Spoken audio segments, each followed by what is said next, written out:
बहुत पुराने समय की बात है, जब सिकंदर अपनी शक्ति के बल पर दुनिया भर में राज करने लगा था, तो उसे अपनी ताकत पर इतना घमंड हो चुका था कि अब वह अमर होना चाहता था। तभी उसने पता लगाया कि कहीं ऐसा जल है जिसे पीने से कोई भी इंसान अमर हो सकता है। पूरे देश और दुनिया में भटकने के बाद आखिरकार सिकंदर ने उस जगह को खोज ही लिया जहाँ पर उसे अमृत प्राप्त हो सकता था। वह एक बहुत ही पुरानी गुफा थी जहाँ पर कोई भी आता जाता नहीं था, लेकिन सिकंदर वहाँ जैसे तैसे पहुँच गया।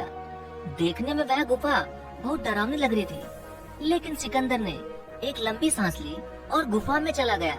अंदर जाते ही सिकंदर एकदम हैरान हो गया, क्योंकि गुफा के अंदर एक अमृत का झरना बह रहा था।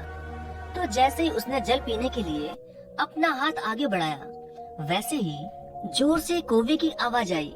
वो कौवा गुफा के अंदर ही बैठा था। तभी वो कौवा जोर से बोला, ठहर जाओ, रुक जाओ, यह जल पीने की भूल मत करना।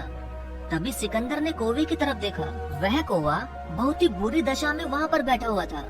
उसके पंख झड़ चुके थे, नाखून बहुत ही बड़े हो गए थे और वह कौवा देख नहीं सकता था, क्योंकि वह अंधा था। बस वह आने जाने वालों को महसूस कर सकता था और बस वह एक कंकाल की तरह लग रहा था। तभी सिकंदर ने कहा कि तू कौन होता है मुझे रोकने वाला? मैं पूरी दुनिया को जीत सकता हूँ, तो यह अमृत पीने से मुझे कौन रोक सकता है? तब कौवे ने आंखों में आंसू टपकाते हुए कहा कि मैं भी अमृत की तलाश में इस गुफा में आया था और मैंने जल्दबाजी में अमृत पी लिया। अब मैं कभी मर नहीं सकता, पर अब मैं मरना चाहता हूँ, लेकिन मर नहीं सकता। देख लो मेरी ऐसी हालत। कौवे की बात सुनकर सिकंदर देर तक सोचता रहा और सोचने के बाद फिर बिना अमृत पिए चुपचाप गुफा के बाहर वापस लौट आया। सिकंदर समझ चुका था कि जीवन का आनंद उस समय तक ही रहता है जब तक हम उस आनंद को भोगने की स्थिति में होते हैं।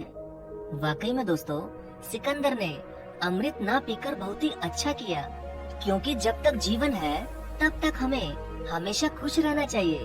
हमें कभी भी खुश रहने के लिए किसी अमृत, बड़ी सफलता या समय का इंतजार नहीं करना चाहिए, क्योंकि समय के साथ हम भी तो बूढ़े हो जाते हैं और फिर अपने जीवन का असली आनंद कभी नहीं उठा पाते। इसलिए दोस्तों, जब तक जिंदगी है, जीवन के हर पल को खुशी से जियो। आपका धन्यवाद।